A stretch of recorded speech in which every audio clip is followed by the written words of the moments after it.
बेगूसराय के बाद पटना में सीएम नीतीश कुमार का समाज सुधार अभियान बापू सभागार में कार्यक्रम का आयोजन किया गया, जिसमें पटना के अलावे नालंदा जिले से भी जीविका दीदियां पहुंची।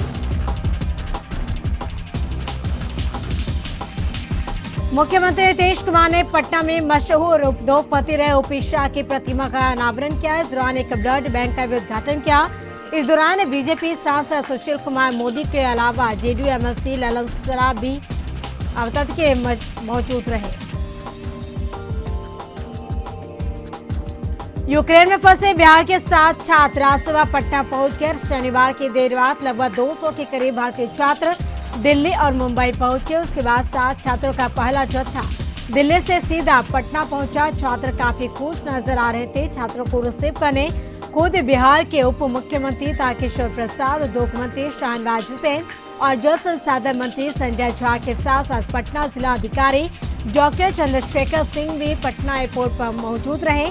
आज सुबह दिल्ली से आई फ्लाइट में 7 छात्रों के पटना एयरपोर्ट पर पहुंचते ही छात्रों के चेहरे पर घर वापसी की खुशी साफ देखी गई। छात्रों के स्वागत के लिए बिहार के डिप्टी सीएम तारकिशोर प्रसाद, उद्योग मंत्री शाहनवाज हुसैन, जल संसाधन मंत्री संजय झा एयरपोर्ट पर पहले से ही मौजूद थे। पटना से डीएम डॉक्टर चंद्रशेखर सिंह समेत अधिकारी भी पहुंचे थे। एयरपोर्ट पर डिप्टी सीएम समेत सभी मंत्रियों और डीएम ने छात्रों को गुलदस्ता देकर स्वागत किया। एयरपोर्ट पर सुरक्षित पहुंचते ही छात्रों ने कहा कि उन्हें वापस लौटने की बड़ी खुशी है। इसके लिए वह भारत और बिहार सरकार का धन्यवाद करते हैं। उन्होंने बताया कि यूक्रेन के हालात अभी बहुत खराब है। उन्होंने कहा कि अभी बहुत से छात्र वहाँ फंसे हुए हैं, उन्हें भी वापस लाया जाए तो खुशी होगी। वहीं तारापुर के जेडीयू विधायक राजीव कुमार सिंह की बेटी ने कहा कि अभी तक तो यूक्रेन से वापस आने में उन्हें किसी तरह की कोई परेशानी नहीं हुई है।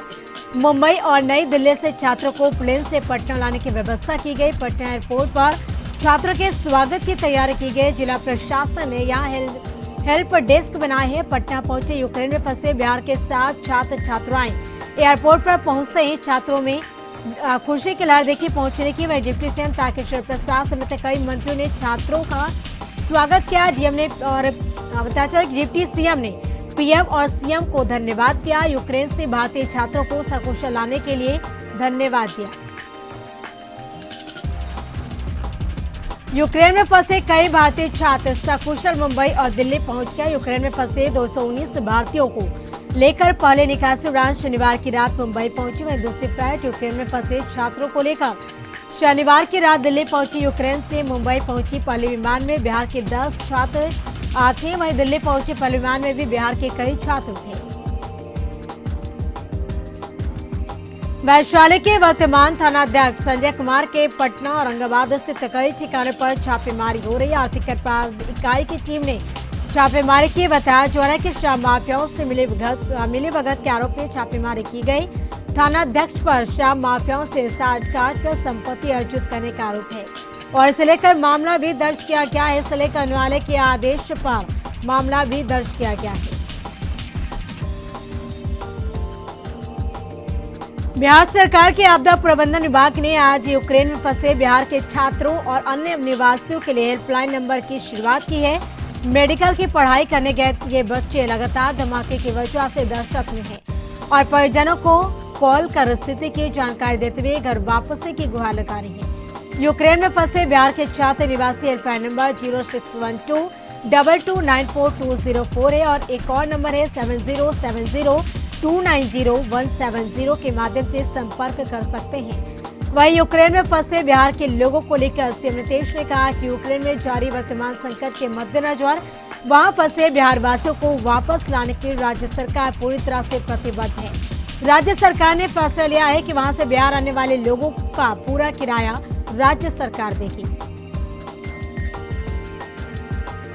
पीएम मोदी ने मन की बात में कई मुद्दों का जिक्र किया। पटना में भी बीजेपी के दिग्गज नेताओं ने पीएम मोदी के मन की बात कार्यक्रम को सुना। इस दौरान बीजेपी सांसद रविशंकर प्रसाद, रविशंकर प्रसाद, वहीं बीजेपी के राष्ट्रीय मंत्री ऋतुराज सिंह समेत बीजेपी के मंडल और बूथ स्तर के कार्यकर्ताओं को भी मौजूद रहे। बीजेपी के राष्ट्रीय मंत्री ऋतुराज सिन्हा ने कहा कि प्रधानमंत्री नरेंद्र मोदी का प्रभाव है कि आज युद्ध वाले देश से बिहार और भारत के बच्चे सकुशल वापस लौट रहे हैं। यह बिहार और भारत की गौरव की बात है।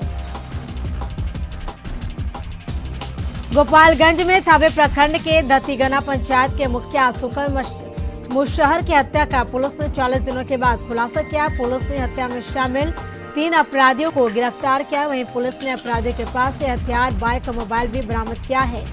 सभी आरोपियों को थावे थाने के लोहारपट्टी गांव से गिरफ्तार किया गया है। बता दें कि दत्तीगना गांव में बीते 19 जनवरी को एक बाइक पर सवार 2 अपराधियों ने मुखिया सुकल मुशहर की गोली मारकर हत्या कर दी। परिजनों ने थावे थाने में 5 लोगों के विरुद्ध नामजद प्राथमिकी दर्ज कराई गई थी। गोपालगंज एसपी आनंद कुमार ने कहा, चुनावी रंजिश में मुखिया की हत्या की गई थी।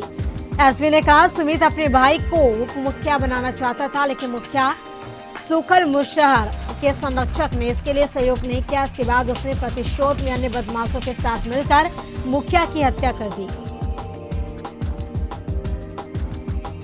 यूक्रेन में फंसे भारतीय छात्रों की अब धीरे धीरे वापसी हो रही है, लेकिन अभी भी कई छात्र के परिजन परेशान है। बिहार के खगड़िया के रहने वाले 5 छात्रों ने वीडियो जारी कर सरकार से मदद की गुहार लगाई। खगड़िया जिले के अलग अलग प्रखंडों के 5 मेडिकल छात्र यूक्रेन में फंसे। यूक्रेन में फंसे हुए छात्रों में बिलदौर प्रखंड का अभिनीत सिंह, मानसी प्रखंड और अन्य प्रखंड के अब्दुल आसिम, रवि कृष्णा, रोहित कुमार, अंकित राज शामिल है। वहीं सिवान जिले के लकड़ी नवीगढ़ प्रखंड के जगतपुर महुआरी निवासी नागेंद्र द्विवेदी की पुत्री मिल्की कुमारी अपने 2 दोस्तों के साथ फंसी हुई है। उसने मोबाइल से वीडियो बनाकर भारत सरकार और बिहार सरकार से मदद की गुहार लगाई है। भागलपुर में सुल्तानगंज के कटहरा गांव के रहने वाला छात्र शिवम कुमार भी यूक्रेन में फंसा हुआ है, लिहाजा परिजन परेशान है और सरकार से मदद की गुहार लगा रहे हैं। छात्र के परिवार और ग्रामीणों ने कहा कि 2 साल से शिवम कुमार यूक्रेन में मेडिकल की पढ़ाई कर रहा है। वैशाली के वर्तमान थानाध्यक्ष संजय कुमार के पटना और औरंगाबाद स्थित कई ठिकानों पर छापेमारी चल रही है। आर्थिक अपराध इकाई की टीम ने छापेमारी के बताया जा रहा है कि शराब माफियाओं से मिलीभगत के आरोप में छापेमारी की गई। थानाध्यक्ष पर शराब माफियाओं से साठगांठ कर संपत्ति अर्जित करने का आरोप है। युवती की इलाज के दौरान मौत हो गई। युवती की मौत के बाद परिजनों ने अस्पताल पर लापरवाही का आरोप लगाया है। घटना को लेकर किशोरी के पिता ने बगोदर थाने में आवेदन देकर अस्पताल के खिलाफ कानूनी कार्रवाई की मांग की है। घटना से परिजनों में मातम का माहौल है। रांची के रिम्स में पड़े 27 लावारिस शवों का सामूहिक दाह संस्कार किया गया। जुमार नदी के घाट पर हुए इस सामूहिक अंत्येष्टि मुक्ति संस्था की तरफ से की गई। दौरान संस्था के अध्यक्ष प्रवीण लोहिया ने सभी लावारिस लाशों को मुखाग्नि दी। बता दें कि यह संस्था पिछले कई सालों से रिम्स में पड़ी लावारिस लाशों के दाह संस्कार का काम करती आ रही है।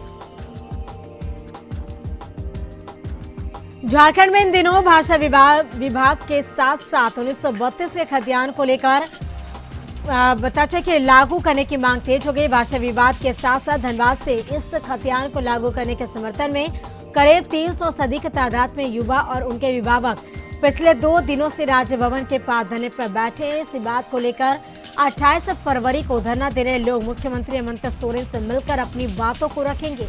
इस दौरान धरने पर बैठे लोगों ने कहा कि अगर मुख्यमंत्री नहीं मिलते हैं तो ये लोग विधानसभा का घेराव करेंगे। बगल में हरिनगर रेलवे स्टेशन पर बुकिंग क्लर्क रोशन कुमार सिंह को निलंबित कर दिया गया है। दरअसल सोशल मीडिया पर एक वीडियो वायरल हुआ था जिसमें बुकिंग क्लर्क रोशन कुमार सिंह ने एक यात्री से टिकट मूल्य से अधिक पैसा ले रहा था। वायरल वीडियो पर संज्ञान लेते हुए रेलवे विभाग के सीनियर डीसीएम ने क्लर्क को निलंबित कर दिया। बगल के युवा नेता जयेश सिंह अपने समर्थकों के साथ 24 घंटे से भूख हड़ताल पर बैठे। आरओबी निर्माण कार्य शुरू नहीं होने से कांग्रेस नेता जयेश मंगल सिंह नाराज है।